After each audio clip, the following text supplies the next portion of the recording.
What is up, guys? Alex here, back today, and I got another video for you. This will be a double upload on Tuesday about the new Rainbow Six Siege update. Now I'm going to go over some things and give my opinions on the patches, the nerfs on operators, and stuff like that. So let me pull it up here. I know Glaz got a nerf, a huge nerf. I know his damage from close has been nerfed a lot, but we will talk about that when I get there. So I don't know how long this video is going to be, but I'm going to try to get it done pretty quickly. So first and foremost, the most important thing about this update, and on the screen as you can see, the planned maintenance is going to happen in a minute. So, and that minute's probably up by now. So they're probably going to go offline in a second. They are implementing this patch as we speak. So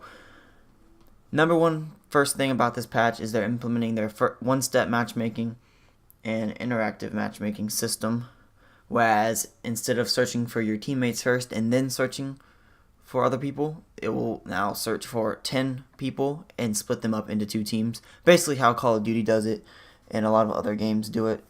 So I think this is huge. I think it'll definitely help our matchmaking system, because I'll be waiting 10 minutes for games. Sometimes it sucks. So I'm hoping, and I'll see how it goes when I come back. Of course, I won't be able to play this until about maybe 2 to 4 maybe later in the day. So we'll see how it goes. Next is another most important thing. I'd say this is number 2 though. Hitbox rework. They did the hitboxes, or they redid the hitboxes on every single operator in the game. And I know this was huge for characters like Twitch and Ash, who everyone was complaining about having a hitbox basically. So anything that is not a part of the body, aka like clothing, headgear, accessories, will not be in the hitbox. It literally is just the body. So they give an example on IQ, her electronic thing on her arm that lets her see all the electronics. It is not part of the hitbox. So if you hit that, you are not going to do damage. Other than that, those are the 2 most important things. And then, which I think the next thing I'm talking about, which is the Glaz nerf, is very important, but not it. Glaz was just a glitch, man. I could not deal with Glaz. I couldn't do it, and I kind of stopped playing this game for a little bit because of him. I mean, it's kind of ridiculous. But anyway, there's 2 changes they did to him. They reduced his gun effectiveness. Chaining shots while being accurate is going to be tougher, and overall damage of each bullet has been reduced. So at short distance especially, defenders will take more body shots before dying to the Dragunov, which is what Glaz has. That's his weapon, the Dragunov. And then his smoke grenades, availability a tougher choice in organized matches by swapping them out with other operators' loadouts. So he will not have smoke grenades anymore. I'm not sure. I think he's gonna have stun grenades, and I think, if I'm not mistaken, Jackal is gonna have smoke, or Ash is gonna have smoke, or something like that. Or Ash's smoke grenades are gonna be switched with stun grenades. I don't know, something like that. It's not up here, but I remember reading something about that. The damage fall off. Before the patch, at 0 meters, it was 160, 5 meters was 160, 15 meters was 85, 35 meters was 85, and 40 was 85. Now, after the patch, which is a huge difference, the normal after 0 meters is 85. That's almost a 50% reduction. Almost. Same with 5 meters is 85.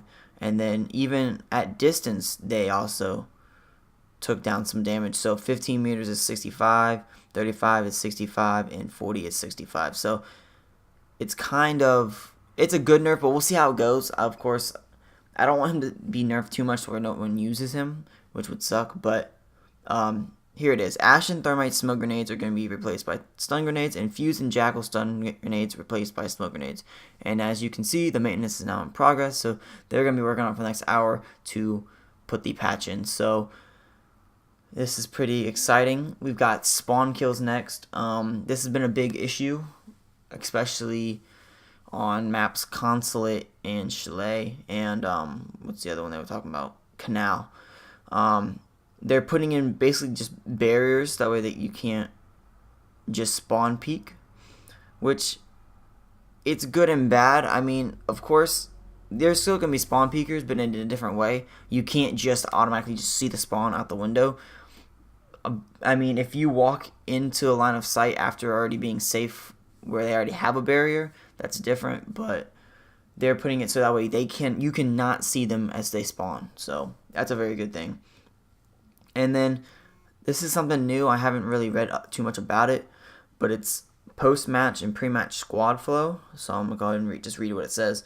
Once a match has completed, players will be presented with new menu options that allow you to choose when to re-enter the matchmaking flow after the action report screen. This also works if you're in a party.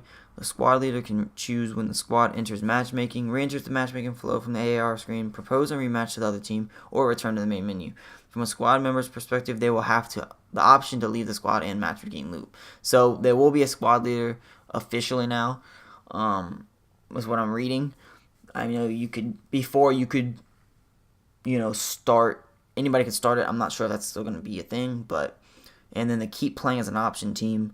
Part of this new flow also means you'll not be immediately requeued for a match, as the default option will send you back to the main menu screen. At the end of matches, you will have to opt in to requeue in matchmaking. However, there will be an option to keep playing with the same team if you just had a really good match. So we'll see how it goes. I don't think it's gonna be a bad thing. So, and then two other things they fixed mainly, and then a whole bunch of little stuff. Mira's one-way window or one-way mirror. You could knife through it, I guess, or melee enemies through it. So they fixed that. You cannot melee through it now. And then Kapkan's EDD cannot be deployed in certain locations and is difficult to deploy on door frames when an object is nearby. So if it's out, people, I guess, they're having problems with people not being able to see them with other things near them. So it's going to be harder to play with him. We'll see how it goes, though. One example is EDD is hidden when placed at the bottom of the geisha room doorway on Skyscraper. So I guess you probably won't be able to put it on that doorway anymore. Possibly on the other side, maybe, but we'll see. And other than that, it's just a whole bunch of level design stuff. Like Skyscraper had a whole bunch of stuff: border, chalet, plane, clubhouse. Just small stuff. Nothing too big.